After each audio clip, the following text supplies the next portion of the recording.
حشر تک ڈالیں گے ہم پیدائش مولا کی دھوم، حشر تک ڈالیں گے ہم پیدائش مولا کی دھوم، مثل فارس نجد کے گلے گراتے جائیں گے، مثل فارس نجد کے گلے گراتے جائیں گے، خاک ہو جائیں عدو جل کر مگر ہم تو رضا، خاک ہو جائیں عدو جل کر مگر ہم تو رضا، دم میں جب تک دم ہے ذکر ان کا سناتے جائیں گے، دم میں جب تک دم ہے ذکر ان کا سناتے جائیں گے۔ آج کا موضوع سماعت فرمانے قربانی کے فضائل و مسائل۔ اب میں بلا تاخیر دعوت کتاب دوں گا مطالعہ میں دین حضرت علامہ مولانا مفتی عرفان اللہ صاحب کو کہ ہم آئی کے قریب تشریف لائیں اور اپنے علمی تحقیقی اور بصیرت فروز کتاب سے ہمارے قلوب و زمان کو منور فرمائیں۔ ممتاز عالم دین حضرت علامہ مولانا مفتی عرفان اللہ صاحب دامت برکاتہ العالیہ، لیکچرار گیریزن یونیورسٹی لاہور۔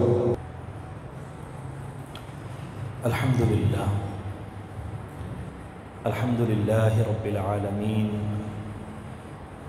الصلاة والسلام علی سید الانبیاء والمرسلین وعلی آلہ واصحابہ واہل بیتہ وذریتہ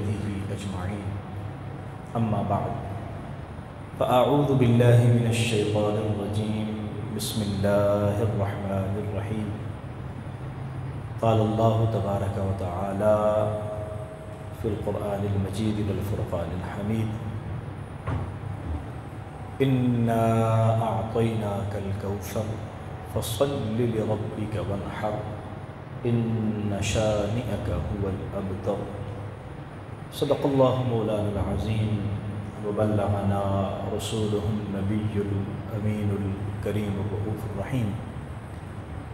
وقال اللہ تعالی فی شان حبیبہ مخبرا وآمرا، ان اللہ وملائکتہ یصلون علی النبی یا ایہا الذین آمنوا صلوا علیہ وسلموا تسلیما۔ الصلاة والسلام علیک یا سیدی یا رسول اللہ وعلی آلک واصحابک یا سیدی یا حبیب اللہ۔ الصلاة والسلام علیک یا سیدی یا رحمة للعالمین وعلی آلک واصحابک یا سیدی یا امام الانبیاء والمرسلین۔ مولاي صل وسلم دائما ابدا على حبیبک خیر الخلق کلہم، یا رب بالمصطفى بلغ مقاصدنا واغفر لنا ما مضى یا واسع الکرم۔ اللہم صل وسلم وبارک علی سیدنا ومولانا محمد اجود الخلق وعلی آلہ وصحبہ اجمعین۔ نہایت واجب الاحترام حضرت پیر طریقت رہبر شریعت صاحبزادہ غلام مصطفیٰ نقشبندی مجددی صاحب زیدہ مجدہ، محترم المقام صاحبزادہ جنید سرور صاحب زیدہ مجدہ، دیگر سالکین نظام، برادران اسلام، اللہ تعالیٰ نے ایک مرتبہ پھر آپ کی خدمت میں حاضری کا موقع عطا فرمایا ہے۔ قربانی کے یہ بابرکت ایام، ذوالحج کے یہ خوبصورت لمحات، یہ وہ پیارے اور پر رونق اور پر انوار لمحات ہیں جن کی قرآن مجید نے قسم کا ذکر کیا ہے۔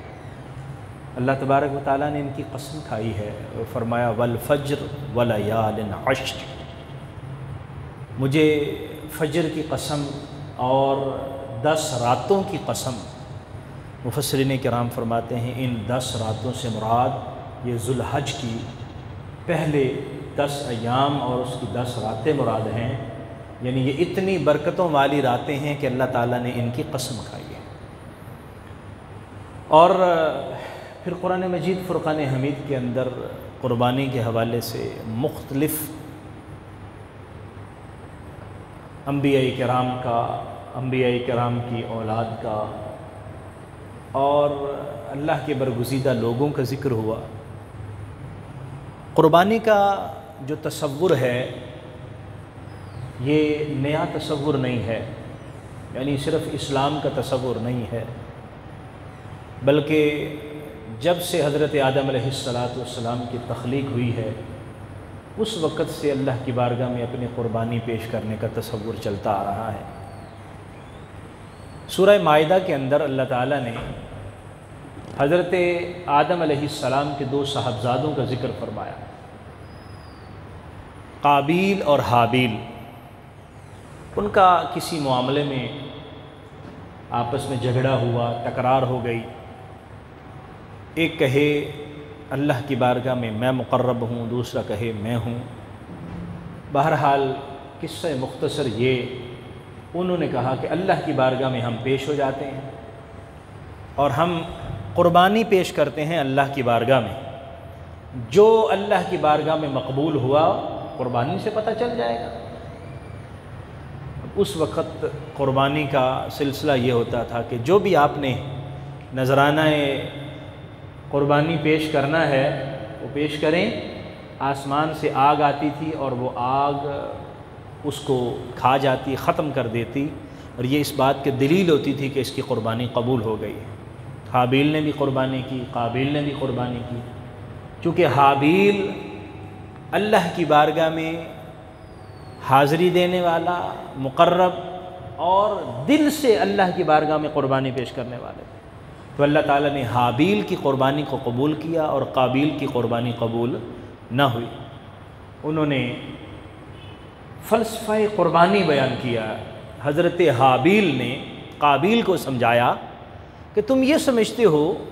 کہ شاید مال و دولت میں زیادہ ہونا یا شاید تو بڑی قربانی پیش کرنا یا شاید بڑا ہونا یہ کوئی قابل قبول چیز ہے۔ قابل قبول چیز یہ نہیں ہے، بلکہ قابل قبول دل کا تقوی ہے جو اللہ کی بارگاہ میں پیش کیا جاتا ہے۔ تو اللہ تبارک و تعالیٰ نے حابیل کو قربانی کو قبول کیا، قابیل کی قربانی قبول نہ ہوئی۔ پھر یہ قربانی کا سلسلہ چلتا آیا۔ تو قربانی اللہ تبارک و تعالیٰ نے ہم پر یہ فضل فرمایا کہ ہم قربانی بھی کرتے ہیں اور گوشت بھی خود کھاتے ہیں۔ نبی کریم صلی اللہ علیہ وآلہ وسلم کے طفیل حضور کی برکت سے حضور علیہ السلام نے جو اپنے خصائص خود بیان فرمایا نا، ان خصائص میں سے ایک خصوصیت یہ بیان فرمائی مال غنیمت کے حوالے سے کہ احل لی الغنائم، میرے لیے غنیمت کو حلال قرار دیا گیا۔ پہلے لوگوں کے لیے مال غنیمت بھی حلال نہیں تھا، وہ جہاد کرتے، جہاد کر کے جو مال غنیمت ہاتھ آتا وہ ایک میدان میں لا کے رکھ دیتے، اللہ کی بارگاہ میں گزارش کرتے، مالک یہ ہماری خدمت، ہماری مشقت، ہماری محنت اپنی بارگاہ میں قبول فرما۔ آسمان سے آگ آتی اور اس مال غنیمت کو کھا جاتی، جلا کے راکھ کر دیتی۔ وہ اس بات کی دلیل ہوتی تھی کہ اس کی قربانی، ان کا جہاد، ان کی کوشش، محنت قبول ہو گئی ہے۔ اور اللہ تبارک و تعالیٰ نے پیارے آقا صلی اللہ علیہ وسلم کے صدقے سے ہم پر یہ فضل فرمایا کہ جہاد بھی کرتے ہیں اور مال غنیمت بھی تقسیم کر لیتے ہیں، قربانی بھی کرتے ہیں اور گوشت بھی خود کھاتے ہیں، دوست احباب کو کھلاتے ہیں، غرباء، مساکین یا رشتہ داروں کو دیتے ہیں۔ یہ اللہ تبارک و تعالیٰ نے حضور کی برکت سے ہم پر فضل فرمایا۔ تو اللہ تعالیٰ نے قربانی آغاز سے ہی بندوں کو اپنے قریب کرنے کے لیے ایک طریقہ سکھایا ہے۔ حضرت ابراہیم علیہ السلام کی جب باری آتی ہے، قرآن نے اس کا ذکر کیا ہے کہ جب اللہ تعالیٰ رتبے بڑے دیتا ہے تو پھر آزمائشیں بھی بڑی ہوتی ہیں۔ وَإِذِ ابْتَلَىٰ إِبْرَاهِيمَ رَبُّهُ بِكَلِمَاتٍ فَأَتَمَّهُنَّ، ابراہیم کو ہم نے بہت ساری آزمائشوں میں مبتلا کیا علیہ السلام، اور وہ ہر آزمائش میں پورا اترے۔ اللہ تبارک و تعالیٰ کے برگزیدہ نبی، برگزیدہ رسول، اور صرف رسول نہیں، حضرت ابراہیم علیہ السلام کو جد الانبیاء اور جد الرسل ہونے کا شرف حاصل ہے۔ اور یہ شرف اللہ تبارک و تعالیٰ نے مختلف آزمائشیں جب حضرت ابراہیم پر بھیجیں، نازل ہوئیں، حضرت ابراہیم علیہ السلام ان آزمائشوں میں پورا اترے تو اللہ تبارک و تعالیٰ نے فرمایا انی جاعلک للناس اماما، ابراہیم تو نے چونکہ ہمارے امتحان پورے کر دیے، جو جو آزمائش تم پر آتی رہی تم اس آزمائش پر پورا اترتے رہے، اب ہم خوش ہو کر تمہیں منصب امامت عطا کر رہے ہیں، تمہیں نبی رسول اور بلکہ انبیاء کا امام بنا رہے ہیں۔ حضرت ابراہیم علیہ السلام کے بعد مفسرین لکھتے ہیں کہ جتنے نبی آئے ہیں وہ سارے کے سارے حضرت ابراہیم کی اولاد میں سے۔ حضرت اسحاق علیہ السلام کی اولاد میں بنی اسرائیل، حضرت یعقوب اور آپ کی اولاد اور باقی انبیاء کرام، اور حضرت اسماعیل علیہ السلام کی اولاد میں سے نبی رحمت صلی اللہ تعالیٰ علیہ وآلہ وسلم تشریف لائے، جو تمام نبیوں کے سردار ہوئے، جن کو اللہ تبارک و تعالیٰ نے نبیوں کا مقتدا بنایا، نبیوں کا مبتدا اللہ تبارک و تعالیٰ نے وہ شانیں عطا فرمائیں کہ جو شانیں کسی اور کو عطا نہیں فرمائیں۔ حضرت ابراہیم علیہ السلام کی دعا بھی ہے، حضور ارشاد فرمایا کرتے تھے کہ میں اپنے دادا ابراہیم علیہ السلام کی دعا ہوں۔ تو حضرت ابراہیم علیہ السلام نے جب امتحان پورے کیے تو اللہ تبارک و تعالیٰ نے منصب امامت عطا فرمایا۔ مفسرین لکھتے ہیں منصب امامت سے مراد یہاں رسالت ہے، نبوت اور رسالت کا منصب ہے، امامت سے مراد۔ تو عرض کیا مالک مجھے تو عطا فرما رہا ہے، قال ومن ذریتی، میری اولاد میں بھی یہ منصب آگے چلتا رہے، فرمایا چلتا رہے گا، لیکن لا ینال عہد الظالمین، لیکن جو ظالم ہوں گے ان کو میرا یہ منصب نصیب نہیں ہوگا، ان کو یہ شرف نہیں ملے گا، جو ظالم ہوں گے وہ اس منصب سے دور رہیں گے۔ تو اس کا مطلب یہ ہے کہ اللہ کے جو نبی ہوتے ہیں وہ کبھی ظلم کے قریب بھی نہیں جاتے، گناہ کا ظلم ہو، شرک کا ظلم ہو، وہ عمل کا ظلم ہو یا عقیدے کا ظلم ہو، بہرحال نبی ہر طرح کے صغیرہ کبیرہ گناہوں سے بالکل منزہ اور مبرہ ہوتے ہیں۔ وہ جو حضرت ابراہیم علیہ السلام پر امتحان آئے تھے، ان امتحانوں میں ایک امتحان اولاد کا نہ ہونا بھی تھا۔ امتحان اولاد کا نہ ہونا، اتنی عمر گزر گئی اولاد نہیں ہے۔ اللہ تبارک و تعالیٰ نے پھر جب اولاد عطا فرمائی، دعائیں مانگتے رہے، التجائیں کرتے رہے، رب ہب لی من الصالحین، مالک مجھے نیک صالح اولاد عطا فرما۔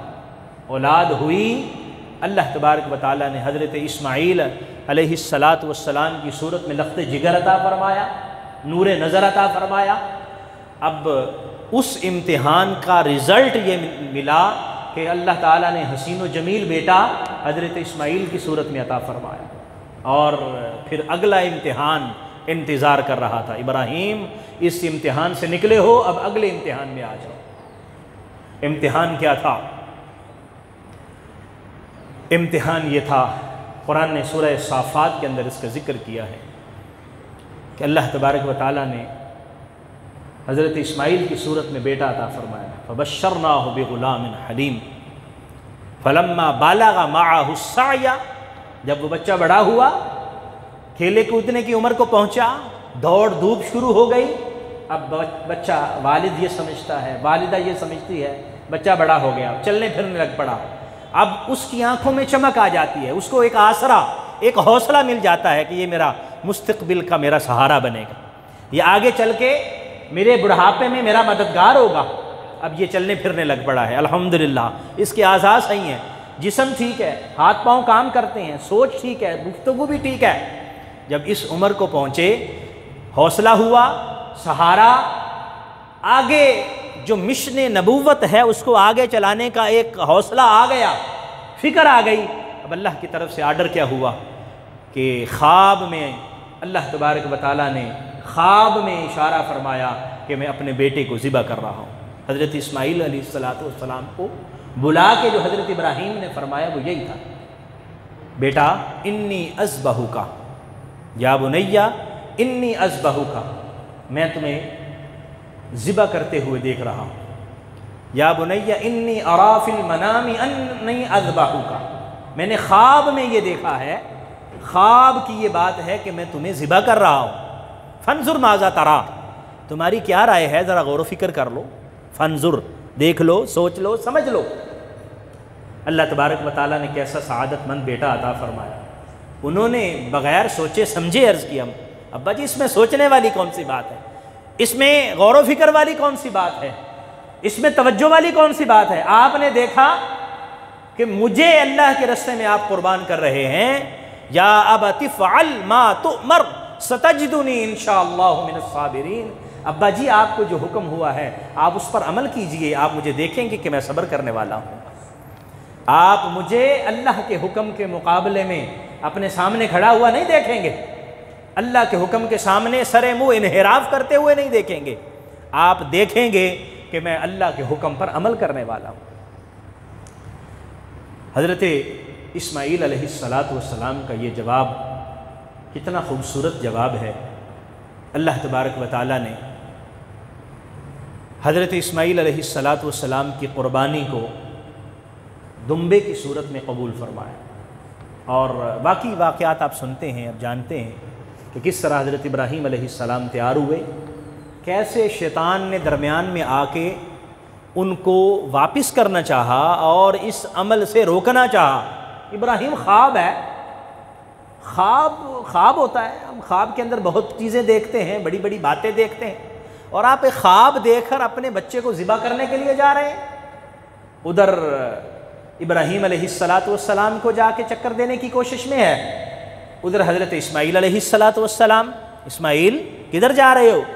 میں اپنے بابا کے ساتھ جا رہا ہوں، بابا کے دوست کے پاس جا رہا ہوں۔ دوست کے پاس نہیں جا رہے، تمہیں ذبح کرنے کے لیے لے جا رہے ہیں۔ ذبح کرنے کے لیے کوئی باپ بھی اپنے بیٹے کو ذبح کرتا ہے؟ کہا نہیں، واقعتاً ذبح کرنے کے لیے۔ ابراہیم علیہ السلام سے عرض کیا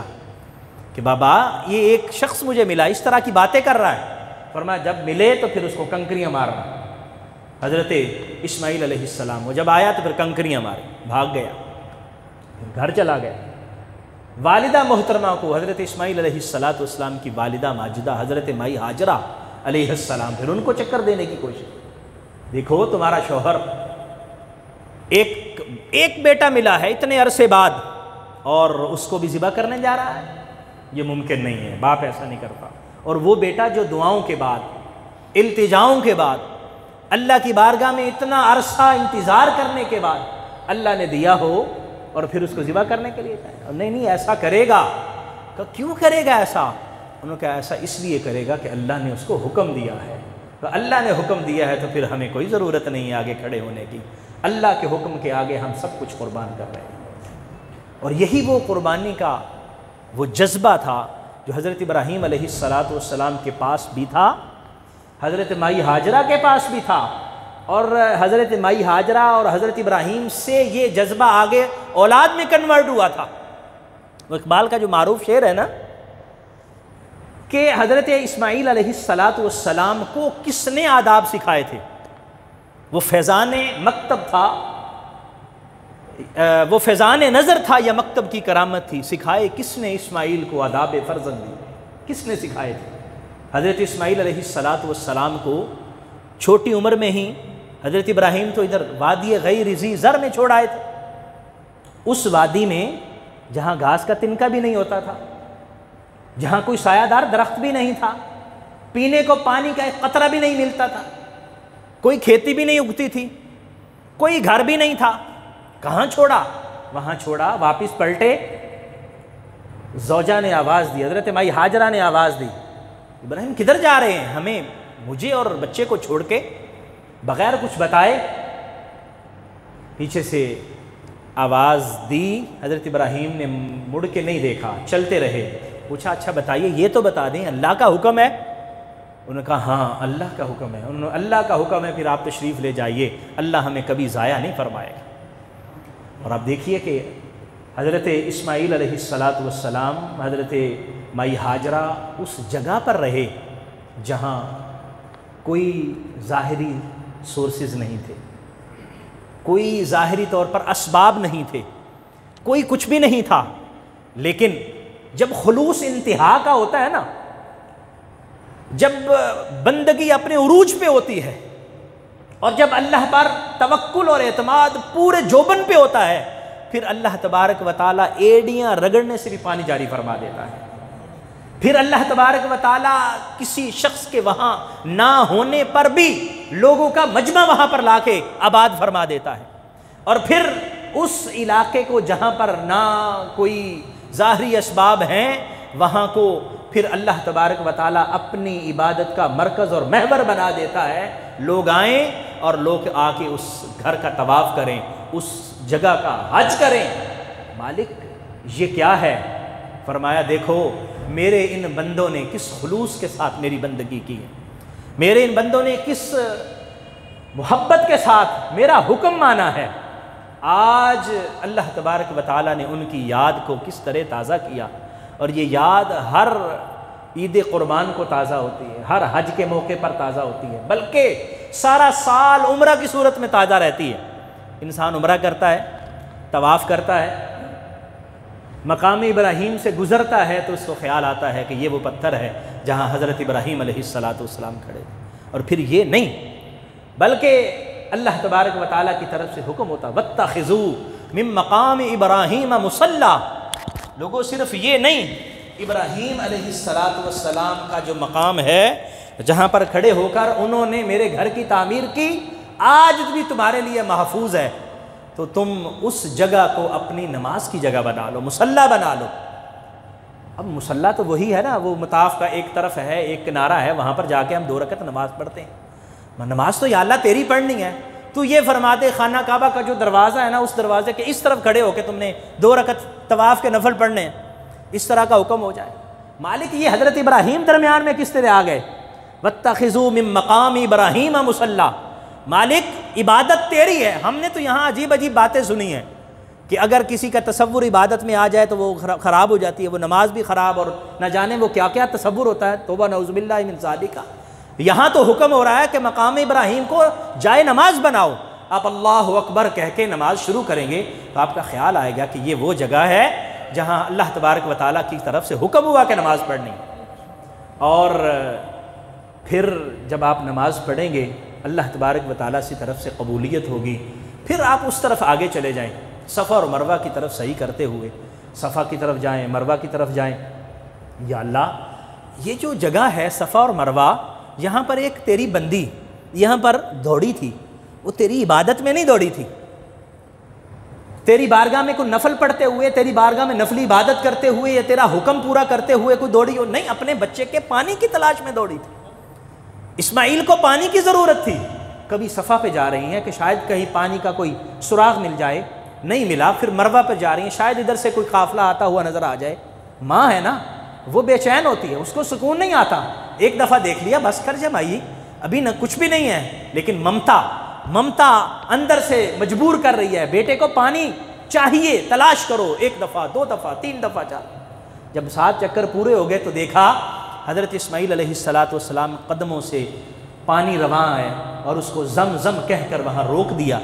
نبی کریم صلی اللہ علیہ وسلم فرماتے اللہ کریم مائی ہاجرہ پر رحم فرمائے، اگر وہ زمزم نہ کہتی تو یہ زمزم کا چشمہ یہ ایک دریا کی صورت میں جاری ہوتا رہتا، نہر کی صورت میں جاری ہوتا رہتا۔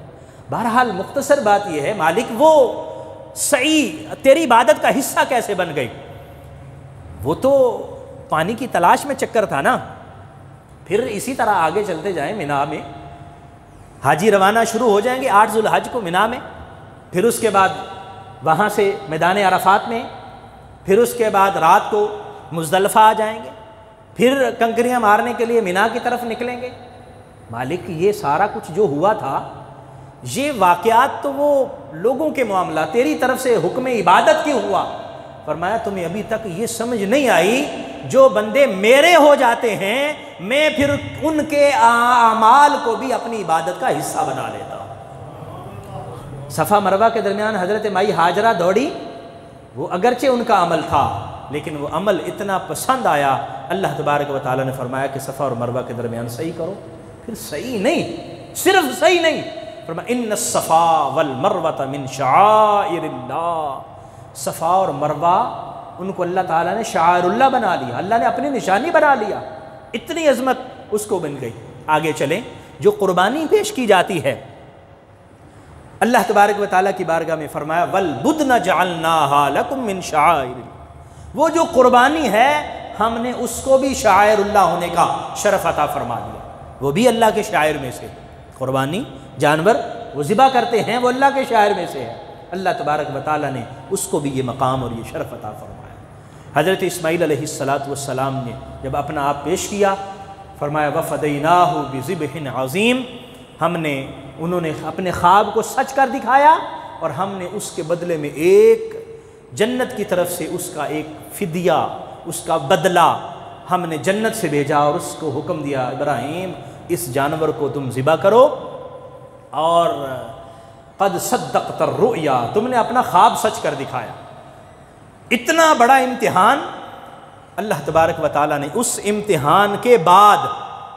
امتحان کی کامیابی کے بعد فرمایا کہ اس امتحان کے بعد ابراہیم آپ کا ریوارڈ یہ ہے، آپ کا انعام یہ ہے۔ اللہ تبارک و تعالیٰ فرماتا ہے وَتَرَكْنَا عَلَيْهِ فِي الْآخِرِينَ، اب یہ سنت اب رہتی دنیا تک یہ جاری اور ساری رہے گی۔ آپ نے جو اللہ کی راہ میں قربانی پیش کی ہے، اب ساری دنیا جو بھی ایمان لانے والی ہوگی، جو بھی کلمہ پڑھنے والی ہوگی، جو بھی اللہ کی بارگاہ کے احکام کو ماننے والی ہوگی، ان پر ضروری ہوگا کہ وہ قربانی پیش کریں اور اللہ کا قرب حاصل کرنے کی کوشش کریں، اور قربانی کے بدلے میں اللہ تبارک و تعالیٰ ان کے گناہوں کو بھی معاف فرمائے گا، اللہ کریم ان کے رزق میں بھی برکتیں عطا فرما دے گا۔ نبی کریم صلی اللہ تعالیٰ علیہ وآلہ وسلم آپ فرمایا کرتے تھے، حضرت زید بن ارقم رضی اللہ تعالیٰ عنہ پوچھتے ہیں یا رسول اللہ ما هذه الاضاحی، حضور یہ قربانیاں کیا ہیں جس کے کرنے کا آپ ہمیں حکم ارشاد فرما رہے ہیں؟ فرمایا هذه سنت ابیکم ابراہیم، تمہارے باپ حضرت ابراہیم کی سنت ہے جو اللہ تبارک و تعالیٰ نے ہمارے لیے جاری فرما دیا اور ہم اس کو ادا کر رہے ہیں۔ نبی کریم صلی اللہ علیہ وآلہ وسلم بڑے اشتیاق سے، بڑی محبت سے، بڑے شوق اور بڑے ذوق کے ساتھ قربانی کیا کرتے تھے، اور حضور کی سنت، حضرت ابراہیم کی سنت آقا کریم صلی اللہ علیہ وسلم نے زندہ فرمائی، اللہ نے اس کا حکم فرمایا، اور اب ہم جو قربانیاں کر رہے ہیں ہمارے لیے حضرت ابراہیم کی سنت بھی ہے اور ہمارے لیے آقا کریم صلی اللہ علیہ وسلم کی سنت بھی ہے، ڈبل سنت ہو گئی، حضور کی سنت بھی اور حضرت ابراہیم علیہ السلام کی سنت بھی، جس کو ہم جاری رکھے ہوئے۔ نبی رحمت صلی اللہ علیہ وآلہ وسلم ایک مرتبہ قربانی فرما رہے تھے، آپ نے آواز دی، حضرت سیدہ فاطمہ زہرا رضی اللہ تعالی عنہا کو آپ نے فرمایا فاطمہ ادھر آؤ، اپنی قربانی کے قریب آؤ، حضور یہ قربانی جو ہم پیش کرتے ہیں اس کا کیا اجر ہے؟ فرمایا اللہ تبارک و تعالی اس کا اتنا اجر عطا فرماتا ہے کہ ہر خون کے قطرے کے بدلے میں گناہوں کو معاف فرما دیتا ہے، اور فرمایا خون کا قطرہ زمین میں بعد میں گرتا ہے، اللہ تبارک و تعالیٰ گرنے سے پہلے قربانی کو شرف قبولیت عطا فرما دیتا ہے۔ یہ اس مالک کی مہربانی ہے، یہ اس مالک کا کرم ہے، جس طرح میں نے پہلے عرض کیا۔ دیکھیے اس مالک نے کیسے ہم پر پردے رکھے ہوئے ہیں، اگر وہ ہماری حالت وہی ہوتی جو پہلی امتوں کی تھی، قربانی کریں میدان میں رکھ دیں، آگ آئے گی، اس کا مطلب ہے قربانی قبول ہے۔ اگر دل میں تھوڑا سا بھی کھوٹ ہو گیا، تھوڑا سا بھی نیت میں فطور آ گیا، یا جن پیسوں سے قربانی خریدی ہے اس میں کوئی میل آ گئی، وہ قربانی پڑی ہوئی ہے، دعائیں کرتے رہیں آج یا اللہ قبول کر لے، کوئی نہیں۔ اب ہم ذبح کرتے ہیں، اللہ تبارک و تعالیٰ نے پردے ڈالے ہوئے ہیں، ذبح کر کے کھال اتارتے ہیں اور خود کھاتے ہیں، اللہ کی بارگاہ سے قبولیت کی التجا بھی کرتے ہیں، دعائیں بھی کرتے ہیں، اور ہمیں بڑی امید ہے آقا کریم صلی اللہ علیہ وسلم کے صدقے سے اللہ کریم ہماری قربانیوں کو قبول فرمائے، اور جو کوتاہی کمی غلطی ہوگی وہ اللہ دور فرما دے گا۔ آقا کریم صلی اللہ علیہ وسلم نے اپنی حیات تک قربانی پیش فرماتے رہے، بلکہ آخر میں تو آپ نے 100 اونٹ اللہ کے راستے میں قربان فرمائے۔ روایات میں آتا ہے کہ 63 آپ نے خود ذبح فرمائے، سبحان اللہ، حدیث مبارکہ یاد آ گئی، ماشاءاللہ۔ آقا کریم صلی اللہ علیہ وآلہ وسلم اونٹ سارے کے سارے لا کے کھڑے کر دیے گئے، آقا کریم صلی اللہ علیہ وسلم کے ہاتھ میں چھری پکڑا دی گئی، حضور علیہ السلام نے فرمایا کہ اونٹ آتا جائے اور میں ذبح کرتا جاؤں، نہر کرتا جاؤں۔ عرض کی حضور یہ اونٹ بڑے سخت ہیں، آپ تھک جائیں گے، آپ نے فرمایا نہیں کوئی مسئلہ نہیں۔ روایات میں آتا ہے کہ وہ اونٹ آتے اور خود اپنی گردن میرے آقا کے سامنے اسے جھکا دیتے ہیں۔ آقا کریم صلی اللہ علیہ وسلم کے سامنے اپنی گردن بچھا دیتے تھے کہ یا رسول اللہ ہم تو اس وقت کا انتظار کر رہے ہیں آپ کے ہاتھ میں چھری اور ہماری گردن ہو اور آپ قربان کریں اور ہماری قربانی ہو، اس سے بڑا کائنات کا اور شرف کیا ہو سکتا ہے؟ اور وہ اونٹ آتے جاتے، آقا کریم ان کو ذبح فرماتے جاتے۔ روایات میں آتا ہے کہ 63 اونٹ آقا کریم صلی اللہ علیہ وسلم نے خود ذبح فرمائے، اور پھر حضرت مولا علی شیر خدا رضی اللہ تعالیٰ عنہ کو فرمایا علی باقی اونٹ تم ذبح کرو، اور باقی پھر حضرت مولا علی شیر خدا رضی اللہ تعالیٰ عنہ نے ذبح کی۔ حضور صلی عالم صلی اللہ علیہ وسلم نے ارشاد فرمایا کہ جو 10 ذو الحج کا دن ہے، قربانی کا دن، یا اس کے بعد جو دوسرا دن یا تیسرا دن جس میں قربانی ہوتی ہے، یوم نحر، فرمایا اس دن خون بہانے سے بڑھ کر اور کوئی عمل اللہ کی بارگاہ میں زیادہ مقبولیت والا نہیں ہے جتنا وہ قربانی کرنی زیادہ مقبولیت والی۔ بعض اوقات ہمارے ذہن میں یہ سوال آتا ہے، خیال آتا ہے، یار کیوں نہ ایسا ہو کہ ہم قربانی کے پیسے کسی کو دے دیں، ضرورت مند ہیں، یتیم خانے موجود ہیں، ہاسپٹل موجود ہیں، وہاں غریبوں کا علاج مفت ہوتا ہے، مدارس موجود ہیں، فلاں جگہ جہاں پر مسکین غریب، ہمارے محلے میں غریب و مسکین رہتے ہیں وغیرہ وغیرہ، تو کیوں نہ ہم اس کو پیسے دے دیں۔ ایک تو آقا کریم صلی اللہ علیہ وسلم کی یہ حدیث مبارکہ ہے، میرا خیال ہے کہ شاید اس وقت ہمارے خطہ میں یا ہمارے ارد گرد اتنے غریب نہ رہتے ہوں گے جتنے مدینے کے اس ماحول میں آقا کریم صلی اللہ علیہ وسلم کے دور میں رہتے تھے۔ اور آپ کو یہ بھی علم ہے آقا کریم صلی اللہ علیہ وآلہ وسلم ایک دن آپ کا چولہا جلتا تھا، 3 دن گھر میں چولہا ہی نہیں جلتا تھا۔ اور آپ کو یہ بھی علم ہوگا کہ حضرت ابو ہریرہ رضی اللہ تعالیٰ عنہ جیسے کتنے صحابہ تھے جو وہاں صفہ کے چبوترے پر بیٹھے رہتے تھے اور کھانے کی امید میں بیٹھے ہو، انتظار میں بیٹھے ہو، شاید جو 2 لقمے آ جائیں، شاید کہیں سے کھانا آ جائے۔ حضرت ابو ہریرہ رضی اللہ تعالیٰ عنہ فرماتے ہیں لوگ چلے جاتے تھے اور مختلف جا کے اپنے رزق کے اسباب کی کوشش کرتے، کوئی کام کرتا، کوئی منڈی چلا جاتا، کوئی کسی طرح، کوئی باغوں کو پانی لگاتا، کوئی پھل توڑتا، کوئی گوڈی کرتا، تو اس سے کچھ 2 کھانے پینے کو کھجوریں ملتی وہ لا کر پھر مدرسے آ جاتے، اور میں وہیں پر رہتا تھا۔ ابو ہریرہ آپ کیوں نہیں جاتے تھے؟ فرماتے میں اس لیے نہیں جاتا تھا تاکہ حضور کا کوئی فرمان قضا نہ ہو جائے، حضور کوئی فرمان بیان فرمائیں اور ابو ہریرہ یہاں موجود نہ ہو اور وہ مجھ سے رہ جائے، تو میں نے کہا کہ کھانا پینا چھوڑیں، حضور صلی اللہ علیہ وسلم کا فرمان ضائع نہیں ہونا چاہیے۔ تو کس نے ایسے غرباء اور مساکین تھے جو وہاں پر مدینے کے ماحول میں موجود تھے، لیکن آقا کریم صلی اللہ علیہ وآلہ وسلم نے کبھی قربانی کو ترک نہیں فرمایا، پیٹ پر پتھر رکھ کے جہاد کیا، فاقے کر کے اللہ کے رستے کے اندر تبلیغ فرمائی، لیکن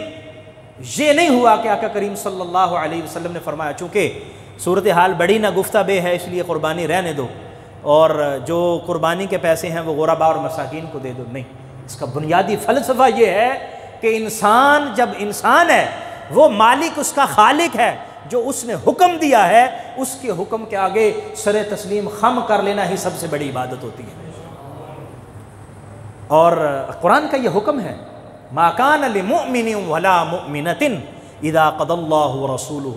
ان یکون لهم الخیارۃ من امرہم، اللہ اور اس کا رسول جب کسی بات کا حکم دے دے، اذا قضى اللہ ورسولہ امرا ان یکون لهم الخیارۃ من امرہم، پھر ان کا اختیار ختم ہو جاتا ہے۔ اللہ کا حکم آیا، اختیار ختم ہو گیا، اللہ کا حکم آیا، اپنی من مرضی ختم ہو گئی۔ اور انسان وہی ہے جو اللہ کی مانے اپنی نہ منوائے۔ ایک بزرگ بڑی خوبصورت بات کرتے تھے، فرماتے ہیں ایک ہوتی ہے شریعت کی مرضی اور ایک ہوتی ہے مرضی کی شریعت۔ تو جب آدمی مرضی کی شریعت پر چلے گا تو وہ بھٹکتا پھرے گا، اور جب شریعت کی مرضی پر چلے گا تو پھر سیدھے راہ پہ آ جائے گا۔ تو اپنی مرضی نہیں ہے بلکہ شریعت کی مرضی ہے، مرضی کی شریعت نہیں، شریعت کی مرضی۔ آقا کریم صلی اللہ علیہ وسلم نے ہمیشہ قربانی فرمائی اور قرآن نے بھی اسی کا حکم دیا۔ تو ہمارے لیے یہ جو ایام ہیں یہ کس لیے ہیں؟ اللہ کے راستے میں اپنی قربانی پیش کی جائے۔ اللہ نے جس کو صاحب استطاعت بنایا ہے، اللہ تبارک و تعالیٰ نے جس کو توفیق عطا فرمائی ہے، سب سے پہلی بات یہ کہ جو صاحب نصاب ہیں، جن کے پاس زکوٰۃ کا نصاب موجود ہے، 7.5 تولے سونا ہے یا 52.5 تولے چاندی ہے یا 52.5 تولے چاندی کے برابر ان کے پاس رقم ہے اور یا مال تجارت ہے اور وہ ان کی ضرورت سے زائد ہے، ان کے اخراجات گھریلو اخراجات سے زائد ہے، تو ان پر قربانی واجب ہو جاتی ہے۔ اور یہ مرد پر بھی قربانی واجب ہے اور عورت پر بھی قربانی واجب۔ ہمارے ہاں بعض اوقات ایسا ہوتا ہے کہ مل کے کچھ پیسے بیٹا ڈال دیتا ہے، کچھ باپ ڈال دیتا ہے، کچھ دوسرے بیٹے کی طرف سے آ جاتے ہیں، مل جل کے پورے گھر کی طرف سے کہتے ہیں جی ایک بکرا قربانی۔ تو یہ یاد رکھیے کہ جو صاحب استطاعت ہے، جو صاحب نصاب ہے، باپ صاحب نصاب ہے تو اس پر اپنی قربانی ہے، بیٹا بالغ صاحب نصاب ہے تو اس پر اپنی قربانی ہے، اور خاتون اگر اس کے پاس زیور ہوتا ہے یا سیونگ میں کچھ پیسے ہوتے ہیں تو وہ علیحدہ سے صاحب نصاب ہے تو ان پر علیحدہ سے قربانی ہے۔ تو اس لیے وہ قربانی سب پر کرنا جو ہے وہ لازم ہوتا ہے، اور یہ درجۂ وجوب کے اندر۔ اور دوسری بات اس حوالے سے سمجھنے والی یہ ہے کہ قربانی کرتے ہوئے ہم اللہ جل مجدہ الکریم کی بارگاہ میں جو اپنا ہدیہ پیش کرتے ہیں اس میں سب سے بنیادی چیز نیت کا درست ہونا۔ نیت جتنی زیادہ درست ہوگی، میں نے آغاز میں حضرت ابراہیم علیہ السلام کی بات اسی لیے شروع کی تھی تاکہ ہمیں پتہ چلے کہ حضرت ابراہیم علیہ السلام کے عمل میں کتنی صداقت تھی، ان کی نیت میں کتنا خلوص تھا، اور ان کے اندر کتنی اللہ تعالیٰ کی بندگی جوش مار رہی تھی، کسی جگہ پر بھی انہوں نے انکار نہیں کیا۔ اور جب ہم اللہ کے راستے میں قربانی پیش کریں گے تو آپ یہ ذہن سے نکال دیں کہ اس سال اتنے پیسے قربانی پہ لگ گئے، آپ قربانی کریں گے اللہ تبارک و تعالی کہیں زیادہ برکتیں عطا فرما دے گا۔ اور میں حج کے حوالے سے پڑھ رہا تھا، کسی صوفی بزرگ نے ارشاد فرمایا، وہ فرماتے ہیں یہ ہم نے مشاہدہ کیا ہے کہ ایک شخص ہے وہ کہتا ہے جی میں حج نہیں کر رہا، میرے یہ ضروریات ہیں، میرے یہ ضروریات ہیں، بچوں کی شادیاں کرنی ہیں جی، وہ گھر کے معاملہ بھی گھر بنانا ہے، یہ ہے حج نہیں کر رہا، پیسے جو ہے نا وہ ادھر ادھر رکھی جا رہا ہے اور حج نہیں کر رہا، اور سمجھتا ہے کہ برکت ہو جائے گی، اور فرماتے ہیں نہیں، دیکھا یہ گیا ہے کہ وہاں سے برکت اوپر اٹھ جاتی ہے، اور اللہ کے حکم کو پورا کرتے ہوئے حج کر کے آؤ، پیسے حج پہ بھی لگیں گے، اللہ تبارک و تعالیٰ اس کی برکت سے کتنے گناہ عطا فرما دے گا اور برکتیں ہوں گی۔ اور اس میں بنیادی وہ بات جو آقا کریم صلی اللہ علیہ وسلم نے فرمائی کہ کبھی بھی کوئی پیسہ یا کوئی مال سود سے بڑھتا نہیں ہے، اور کبھی بھی کوئی مال صدقہ دینے سے کم نہیں ہوتا۔ حالانکہ ظاہری طور پر دیکھا جائے تو الٹ ہے کام، آپ سود لے رہے ہیں تو مال میں اضافہ ہو رہا ہے، آپ صدقہ دے رہے ہیں تو مال میں کمی ہو رہی ہے، لیکن میرا آقا کریم صلی اللہ علیہ وسلم نے جو فرمایا وہ بالکل 100%، بلکہ اس سے بھی کئی 100% آپ زیادہ کر لیں، وہ درست ہے، اس میں کوئی کسی طرح کی بات، اور عملی طور پر یہ بات ہے آپ صدقہ دیں گے اللہ تبارک و تعالیٰ وہ تھوڑے ہو جائیں گے لیکن اس میں برکت زیادہ والوں سے بھی زیادہ ہو جائے گی، اور سود سے بڑھتے جائیں گے پیسے لیکن پتہ نہیں چلے گا کہ ہوا کیا ہے اور گئے کدھر ہیں، کوئی بیماری میں نکل گئے، کوئی ادھر نکل گئے، کوئی ادھر نکل گئے۔ قربانی کا بھی یہی فلسفہ ہے کہ جب ہم اللہ کی بارگاہ میں قربانی پیش کریں تو سب سے پہلے کیا ہو، قل ان صلاتی و نسکی و محیای و مماتی للہ رب العالمین،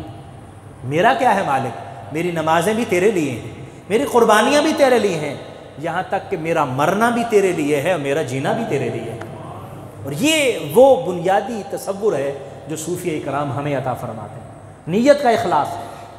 نیت جس معاملے میں بہتر ہوتی چلی جائے گی اللہ تبارک و تعالیٰ اس میں برکتیں عطا فرماتا چلا جائے گا۔ آقا کریم صلی اللہ تعالیٰ علیہ وسلم کو اللہ نے جو قربانی کا حکم دیا، قربانی کے فوائد میں سے ایک فائدہ کیا ہے، فرمایا تم قربانی کرو، نماز پڑھو، انا اعطیناک الکوثر، ہم نے آپ کو خیر کثیر عطا فرمائی۔ یہ اس کا پہلا خطاب تو آقا کریم صلی اللہ علیہ وسلم کے ساتھ سے ہے نا، تو حضور کے فیض سے امتیوں کو بھی اس کا خطاب ہے، یعنی امتی حضور کے توسل سے مخاطب ہے کہ ہم نے بھی آپ کو رزق عطا فرمایا، اعطیناک الکوثر، آپ کو کثیر رزق عطا فرمایا، فصلی لربک وانحر، آپ بھی قربانی کیجئے، نماز پڑھیے اور قربانی کیجئے۔ فرمایا اس کا فائدہ کیا ہوگا، آپ نماز میں مصروف رہیں، اپنی قربانی اللہ کی بارگاہ میں پیش کرتے رہیں، ان شانئک ھو الابتر، جو آپ کے دشمن ہیں وہ اللہ کے حوالے کر دیں، اللہ تعالیٰ ان کو خود ہی سنبھال لے گا۔ بس فوکس کیا ہے اللہ کی بارگاہ میں عبادت، فصلی لربک وانحر، نماز پڑھیے اللہ کی بارگاہ میں قربانی پیش کیجئے، اللہ تبارک و تعالیٰ اس کا آپ کو اجر اور فائدہ اور ثواب عطا فرمائے۔ اور قرآن مجید فرقان حمید کے اندر مختلف آیات میں اللہ تبارک و تعالیٰ نے قربانی کو، شعائر اللہ کی تعظیم کو دل کے تقوی کے ساتھ تعبیر فرمایا۔ یعنی قربانی میں جس طرح میں نے عرض کی کہ قربانی کو بھی اللہ نے شعائر اللہ میں فرمایا، اور فرمایا وَمَن يُعَظِّمْ شَعَائِرَ اللَّهِ فَإِنَّهَا مِن تَقْوَى الْقُلُوبِ، جو اللہ کے شعائر کی تعظیم کرتا ہے اس کا تعلق دلوں کے تقوی کے ساتھ ہے، دلوں کی طہارت کے ساتھ ہے۔ تو قربانی بھی اللہ کی ایک بہت بلند عظمت والی چیز ہے، اس کی تعظیم کرنا، یہ اس کی تعظیم نہیں ہے ہم اس کو لے کے آتے ہیں، ہم اس کی صفائی کرتے ہیں، ہم اس کو نہلاتے دھلاتے ہیں، اس کو ہم چارہ ڈالتے ہیں، اس کا خیال رکھتے ہیں، اس کی تعظیم کرتے ہیں، اور یہ جو تعظیم، اس کا خیال اور اس کی ساری جو خدمت ہے، اللہ کریم اس کو بھی عبادت میں شامل فرماتا ہے۔ یعنی آپ سمجھیں کہ وَمَن يُعَظِّمْ شَعَائِرَ اللَّهِ۔ اب آپ کیا کر رہے ہیں جی؟ آپ ایک جانور لے کے آئے، آپ گائے لے کے آئے، گائے کو نہلا رہے ہیں، آپ گائے کا جو ہے وہ گوبر اٹھا رہے ہیں، اس کا بھی تعلق دل کے تقوی کے ساتھ ہے۔ آدمی حیران رہتا ہے مالک یہ کیا ہے؟ اس کا تعلق بھی دل کے تقوی کے ساتھ ہے۔ یعنی عام حالت میں انسان کسی بھی گندگی کے قریب بھی نہیں جاتا، لیکن قربانی والے جانور کے ساتھ کتنا اٹیچ ہو جاتا ہے، اس کی خدمت ہو رہی ہے، اس کی صفائی ستھرائی کا اہتمام ہو رہا ہے۔ اور تم یہ سارے کام کرو، اللہ تبارک و تعالیٰ تمہیں تقوی کی دولت عطا فرمائے۔ اور یہ تقوی کی دولت انسان کو اسی سے عاجزی بھی ملتی ہے، انسان کو انکساری بھی ملتی ہے، انسان کو جھکنے کا سبق بھی ملتا ہے۔ یہ وہ جانور ہے جو جانور ہے، ہم اشرف المخلوقات ہیں، ہم اس سے بڑے ہیں، ہم اس سے افضل ہیں، ہم زیادہ اعلیٰ ہیں، لیکن زیادہ اعلیٰ ہو کر، زیادہ عظمت والا ہو کر، زیادہ بڑا ہو کر کم تر کی خدمت کرنا، یہ انسان کو عاجزی کی طرف لے جاتا ہے، انکساری کی طرف لے جاتا ہے۔ تقوی کو مزید فروغ نصیب ہوتا ہے، تقوی کو بہار ملتی ہے، اور وہ کہیں کہیں جو مرجا جاتا ہے سسٹم ہے ہمارے اعمال کی وجہ سے، اللہ تبارک و تعالیٰ وہاں بھی تازگی عطا فرما دیتا ہے، اور اس میں مزید برکتیں نصیب ہو جاتی ہیں۔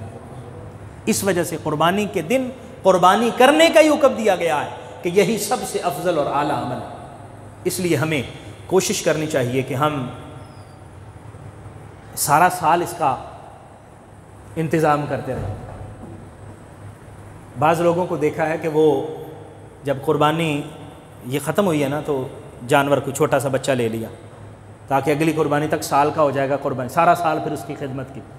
اور وہ سارا سال خدمت کا ثواب حاصل کرتے رہتے ہیں، سارا سال خدمت کا ثواب ملتا رہتا ہے۔ اور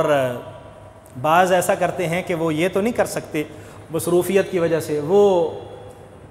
پیسے جمع کرنا شروع کر دیتے ہیں، غلہ ڈال لیتے ہیں جی یہ پیسے قربانی کے لیے۔ سبحان اللہ، قربانی کے لیے پیسے جمع ہو رہے ہیں، اور آپ جیب سے پیسے نکال کے آپ غلے میں ڈال رہے ہیں، اللہ تبارک و تعالیٰ اس کا بھی اجر اور ثواب عطا فرما رہا ہے۔ یعنی یہ اللہ کی اطاعت اور بندگی کی طرف انسان کی کوشش ہے نا، فَفِرُّوا إِلَى اللَّهِ، اللہ کی طرف دوڑو۔ تو اللہ کی طرف دوڑنے کے کیا ہیں؟ یہ سارے ذریعے ہیں، یہ قربانی، یہ نماز، یہ حج، یہ زکوٰۃ، یہ ساری چیزیں اللہ کی طرف جانے کے رستے ہیں، اور انسان ان میں سے کسی رستے کو منتخب فرماتا ہے، اس کی طرف چل پڑتا ہے، تو اللہ تبارک و تعالیٰ اس کو تقوی کی دولت سے بھی نواز دیتا ہے، اور اللہ کریم اپنا قریب بھی کر لیتا ہے اور اس کو قرب بھی نصیب فرما دیتا ہے۔ اس لیے ہمیں قربانی کے لیے کوشش کرتے رہنا چاہیے۔ قربانی کے حوالے سے ایک اہم مسئلہ میں عرض کر دوں۔ عام طور پر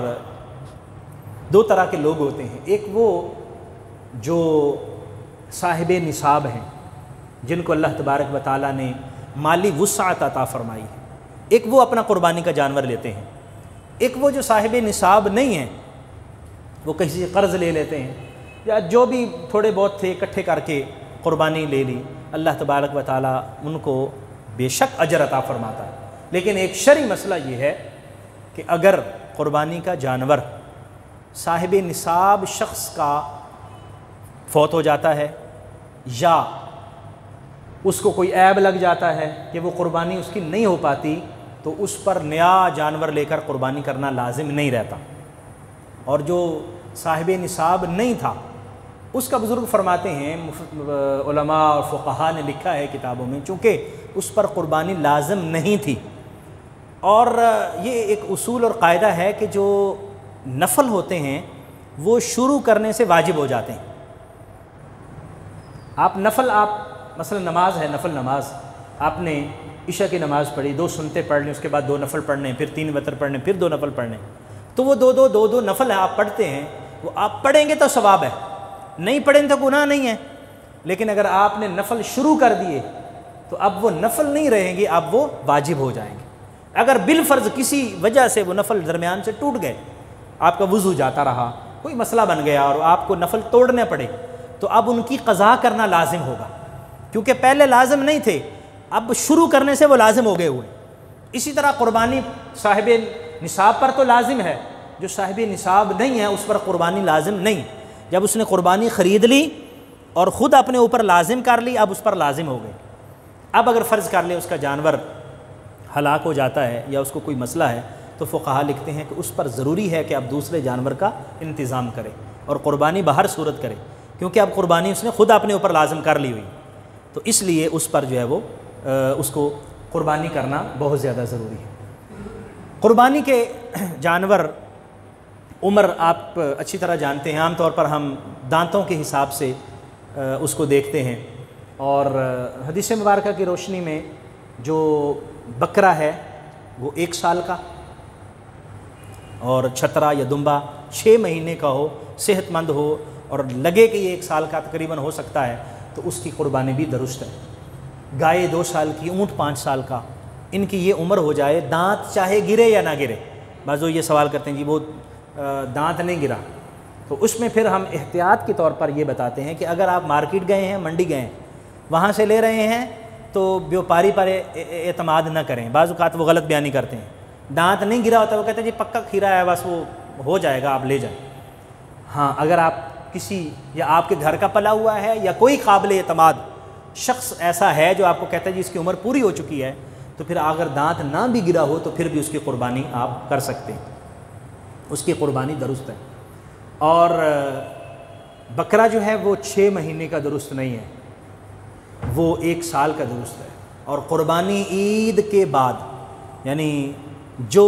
علاقے جہاں پر عید فصل شہر ہیں وہاں پر عید لازم ہوتی ہے، جو دیہات ہیں، دور دراز علاقے، وہاں پر جماعت ممکن نہیں ہے، اور وہ لوگ دور جا کے وہاں پر نماز پڑھ بھی نہیں سکتے، تو ان کے لیے وہ یہ ہے کہ احتیاطاً دیکھ لیں کہ قریب کی جو آبادی ہے جو چند میل دور ہے وہاں پر نماز ہوگی تو وہ ذبح کر سکتے ہیں، لیکن ویسے حکم یہ ہے کہ عید نماز پڑھنے کے بعد ذبح کیا جائے۔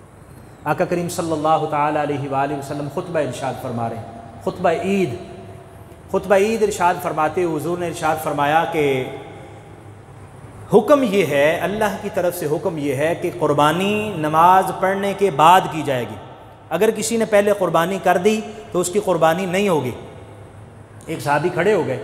آقا کریم صلی اللہ علیہ وسلم کی بارگاہ میں عرض کرتے ہیں یا رسول اللہ، مجھے تو پتہ نہیں تھا، تو میں نے سمجھا کہ چلو نماز پڑھنے جاتے ہیں تو آ کے گوشت وغیرہ پک چکا ہوگا تو کھائیں گے، میں تو قربانی کر کے گوشت بنا کے گھر میں پکنے کے لیے دے کے آیا ہوں۔ آقا کریم صلی اللہ علیہ وسلم نے فرمایا کہ نہیں، قربانی نماز عید کے بعد ہوگی، تم نے قربانی کر دی ہے تو اس کا متبادل دوبارہ قربانی کرو۔ عرض کرنے لگے یا رسول اللہ، میرے پاس گھر میں ایک 6 ماہ کا بکرا ہے، اس کے علاوہ کچھ اور نہیں ہے، تو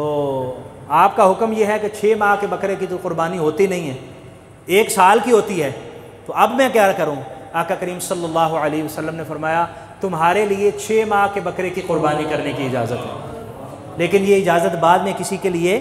نہیں ہے، اور یہ حدیث کا حصہ بھی ہے۔ یہ میں نے اس لیے آپ کو سنائی کہ ایک تو ہمیں یہ علم ہو جائے کہ وہ آقا کریم صلی اللہ علیہ وسلم اس کے ساتھ خاص فرما دیا، اس کے ساتھ فرمایا بس تجھے اجازت ہے اور کسی کو اجازت نہیں،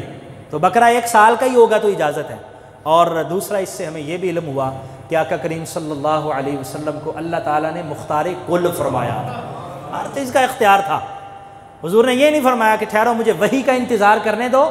میں ذرا دیکھتا ہوں، سوچتا ہوں، وحی آتی ہے تو پھر تمہیں بتاؤں گا کہ تم نے کیا کرنا ہے۔ آپ نے فوراً اس کو فرمایا تمہارے لیے اجازت ہے، اس کے بعد کسی کے لیے اجازت نہیں۔ لیکن جب قربانی ہوئی، حضرت سیدہ فاطمہ زہرا رضی اللہ تعالی عنہا کو حضور علیہ الصلوۃ والسلام نے فرمایا کہ قربانی کا اتنا اجر ہے کہ اللہ کریم خون زمین پر گرنے سے پہلے قربانی کو قبول فرما لیتا ہے، اور اللہ تعالیٰ ان کی بخشش فرما دیتا ہے قربانی کرنے والوں کی۔ تو حضرت سیدہ عرض کرتی ہیں کہ یا رسول اللہ کیا یہ ہم اہل بیت کے لیے یہ شرف حاصل ہے یا سب کو ہے؟ اب فرمایا صرف اہل بیت کو نہیں، اہل بیت کو بھی ہے اور تمام مومنوں کے لیے بھی یہ شرف ہے، جو بھی مومن اس پر عمل کرے گا اللہ کریم اس کا اجر اور ثواب عطا فرمائے۔ تو یہ شرف عام رکھا سب کو اور وہ اجازت محدود رکھی، تو یہ شرف سب کے لیے ہے اور وہ اجازت صرف انہی صحابہ کو تھی اور اس کے علاوہ کسی کے لیے نہیں۔ آقا کریم سرور کائنات صلی اللہ تعالیٰ علیہ وآلہ وسلم نے قربانی کے حوالے سے جو ہمیں مسائل اور جو احکام عطا فرمائے ہیں اس میں ایک حکم یہ بھی ہے کہ آپ نے ارشاد فرمایا کہ قربانی کا جانور ہر عیب سے پاک ہونا چاہیے۔ مثلا آنکھ ہے، اس کی آنکھ درست ہو، جو نبینا ہوگا یا اس کی ایک آنکھ کانی بھی ہوگی اس کی قربانی درست نہیں ہے۔ ٹانگ اس کی اتنی خراب ہے کہ وہ چل بھی نہیں سکتا تو اس کی قربانی درست نہیں ہے۔ اگر تو تھوڑا بہت مسئلہ ہے اور وہ چل سکتا ہے، چل کے قربانی کی جہاں پر ذبح کرنا وہاں تک آ سکتا ہے، ہلکا ہلکا وہ لنگڑا کے چلتا ہے تو اس کا کوئی مسئلہ نہیں، اس کی قربانی درست ہو جائے گی۔ اسی طرح سینگ، بعض جانوروں کے سینگ ٹوٹ جاتے ہیں، اگر تو سینگ اوپر سے ٹوٹ گیا ہے یا جڑ سے ٹوٹ گیا ہے تو کوئی مسئلہ نہیں، لیکن اگر دماغ کے اندر تک سے نکلا ہے تو پھر اس کی قربانی درست نہیں ہے۔ بعض اوقات یہاں سے گوشت شروع ہوتا ہے یا جہاں پر کھال ہوتی ہے اس سے اوپر سے ٹوٹ جاتا ہے، اس کا کوئی مسئلہ نہیں۔ بعض اوقات جانور کی خوبصورتی کے لیے اوپر سے سینگ کاٹ کے اس کو خوبصورتی کے لیے وہ جو ہے وہ اس کے سینگ بنا دیے جاتے ہیں، تو اس جانور کی بھی قربانی درست ہے، اس کا بھی کوئی حرج نہیں ہے۔ لیکن سینگ کا مسئلہ یہ ہے کہ وہ جڑ تک نہ نکلا ہوا ہو، اگر جڑ تک نکلا ہوا ہو تو پھر اس میں عیب ہے۔ ہمارے فقہا نے بڑی خوبصورت ایک ہمیں قانون ایک بتا دیا، عیب کس کو کہتے ہیں۔ اب ایک تو یہ ہے نا کہ ہم تلاش کرتے ہیں یہ بھی عیب ہے، یہ بھی عیب ہے، یہ بھی عیب ہے، ایک ہمیں ایک قانون بتا دیا انہوں نے، ایک قاعدہ بتا دیا۔ وہ قاعدہ کیا ہے کہ ہر وہ عیب جس کی وجہ سے تاجر اس جانور کی قیمت کو کم کر دیتے ہیں اس کو عیب شمار کیا جائے گا اور اس کی وجہ سے قربانی درست نہیں ہوگی۔ اور کوئی بھی ایسی چیز جس کی وجہ سے تاجر اس کی قیمت میں کوئی کمی نہیں کرتے، ان کے ہاں کوئی مسئلہ نہیں ہے، تو وہ عیب شمار نہیں ہوگا، اس جانور کی قربانی درست ہو جائے گی۔ مثلا بعض اوقات جانوروں کے کان چیرے ہوئے ہوتے ہیں، اس کا کوئی مسئلہ نہیں، قربانی درست ہے۔ اسی طرح عام لوگ پوچھتے ہیں جی عیب والا جانور، کہتے ہیں کہ عیب والا جانور درست نہیں ہے، تو جس جانور کو خصی کیا جاتا ہے وہ بھی تو عیب والا ہو جاتا ہے۔ تو اس کے پہلی بات تو یہ ہے کہ آقا کریم صلی اللہ تعالیٰ علیہ وآلہ وسلم نے آپ نے خصی جانور کی خود قربانی فرمائی ہے، اس لیے جو نص سے ثابت ہے اس پر پھر آگے کوئی اور بات نہیں ہوتی۔ دوسری بات یہ ہے کہ یہ خصی کرنا یہ تاجروں کے ہاں قربانی کے جانور کی قیمت کو بڑھا دیتا ہے۔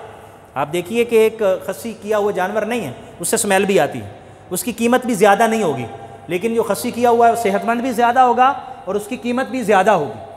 تو اس وجہ سے وہ جانور زیادہ بہتر ہے۔ آقا کریم صلی اللہ تعالیٰ علیہ وآلہ وسلم نے 2 مینڈے ذبح فرمائے، حدیث مبارکہ میں آتا ہے 2 مینڈے ذبح فرمائے اور وہ دونوں جو ہیں وہ خصی ہوئے تھے، تو یہ حدیث مبارکہ یہ ثابت ہے۔ اور میرے آقا کریم صلی اللہ علیہ وآلہ وسلم آپ کم از کم بھی 2 قربانیاں ضرور فرمایا کرتے تھے۔ کتنی؟ 2 قربانیاں، ایک اپنی طرف سے اور ایک اپنی امت کی طرف سے فرمایا کرتے تھے۔ یعنی ہمارے آقا نے ہمیں کسی جگہ پر فراموش نہیں کیا، وہ ہمیں کبھی بھولے نہیں ہیں، ہم ان کی رات کی دعاؤں میں بھی یاد ہیں، ہم ان کی سجدوں کی التجاؤں میں بھی ان کو یاد ہیں، ہم اللہ کی بارگاہ میں جو تنہائی کی ملاقات ہوتی ہے ہم پھر بھی یاد ہیں، ہم کسی جگہ پر انہیں بھولے ہوئے نہیں ہیں، ہمیشہ وہ ہمیں یاد رکھتے ہیں۔ آج ہم نالائق ہیں کہ ان کو بھول جاتے ہیں، ہم نالائق ہیں، ہم کہتے ہیں کہ یہ تو میرا معاملہ ہے، اس میں شریعت کا کیا مسئلہ، یہ تو میری بات ہے۔ نہیں، ہم دنیا کا جو بھی معاملہ کریں اس میں دیکھیں کہ ہمارے آقا کریم صلی اللہ علیہ وسلم نے کیسے کیا، وہ ہمیں کبھی نہیں بھولے،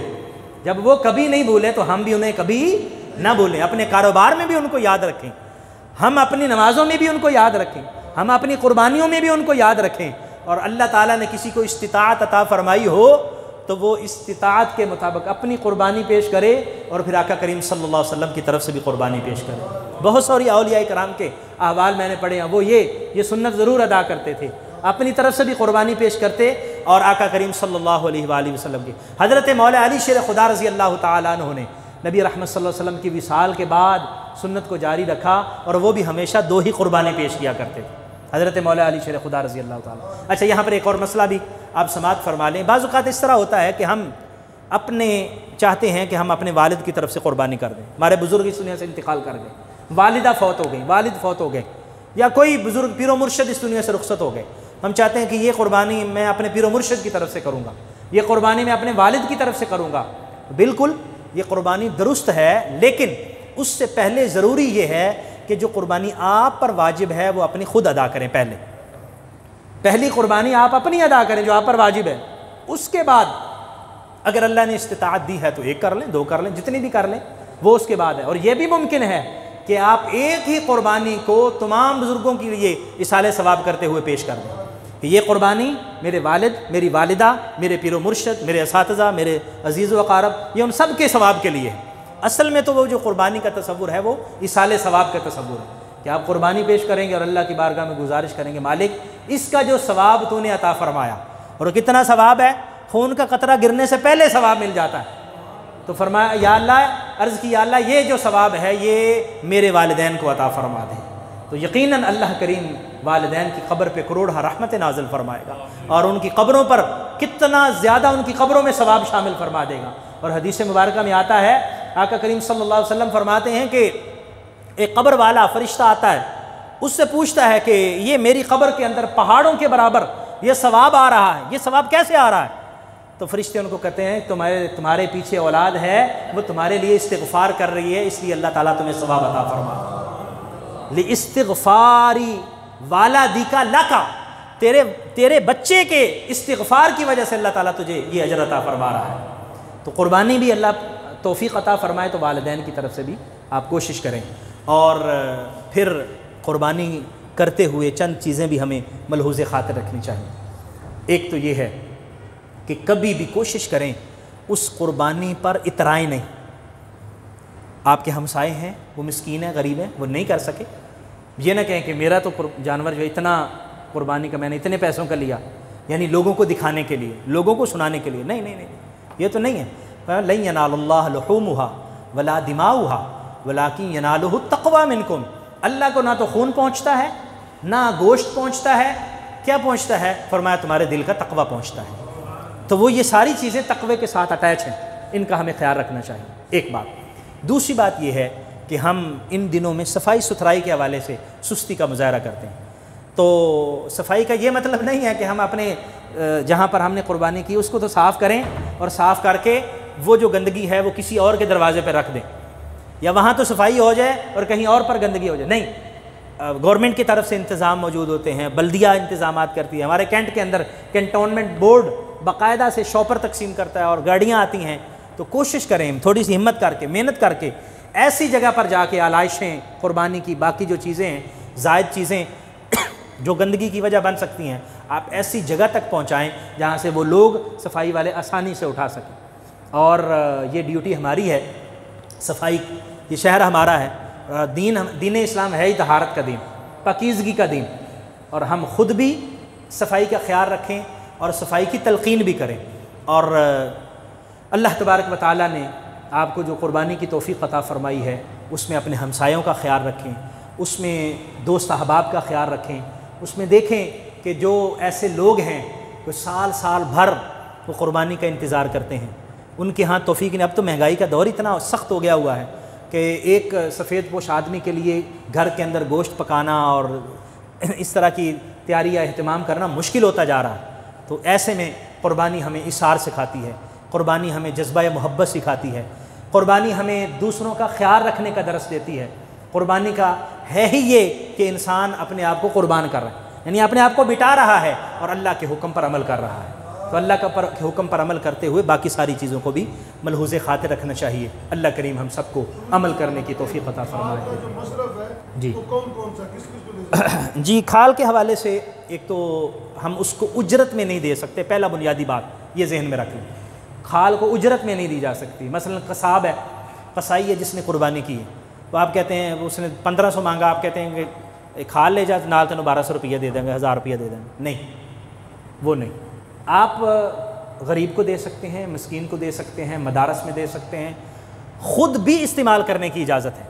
یعنی آپ قربانی کی کھال کو اگر اس کو تیار کر کے اپنے لیے مصلی بنا لیتے ہیں، اپنے لیے چٹائی بنا لیتے ہیں، تو اس کی بھی اجازت ہے۔ ہمارے فقہاء کرام کا مسجد کے حوالے سے اختلاف ہے۔ بعض فقہاء کرام کہتے ہیں کہ مسجد جو ہے وہ وہاں پر قربانی کی کھالیں لگانا درست نہیں ہے، لیکن میں نے علامہ شیخ الحدیث غلام رسول سعیدی رحمۃ اللہ علیہ کی تحقیق پڑھی ہے، وہ مسجد میں بھی قربانی کی کھالوں کے استعمال کی اجازت دیتے ہیں، امام صاحب کے لیے بھی قربانی کے کھالوں کی استعمال کی اجازت دیتے ہیں۔ تو آپ کو اگر ان کا فتویٰ اچھا لگے اور وہ محقق آدمی ہیں تو آپ اس پر بھی عمل کر سکتے ہیں۔ ویسے مدارس میں دیں، کہیں پر غرباء اور مساکین وہاں پر دیں۔ آج کل مدارس اس کا بہترین مصرف اس اعتبار سے ہیں کہ وہاں پر جو ہے وہ کوئی ظاہری کوئی ایسی صورتحال نہیں، جہاں پر دین کی تعلیم ہو رہی ہے، تربیت ہو رہی ہے، جہاں پر اس طرح کی صورتحال ہے، اس کو آگے چلانے کے لیے آپ یہ ایک چھوٹا سا آپ کا تعاون ہے۔ تو اب تو یہ تعاون بالکل چھوٹا ہوتا جا رہا ہے، کیونکہ اس کی کھال کی قیمت بھی کم ہی ہوتی جا رہی ہے۔ تو بہرحال ان جگہوں پر آپ قربانی کی کھال کو استعمال کر سکتے ہیں۔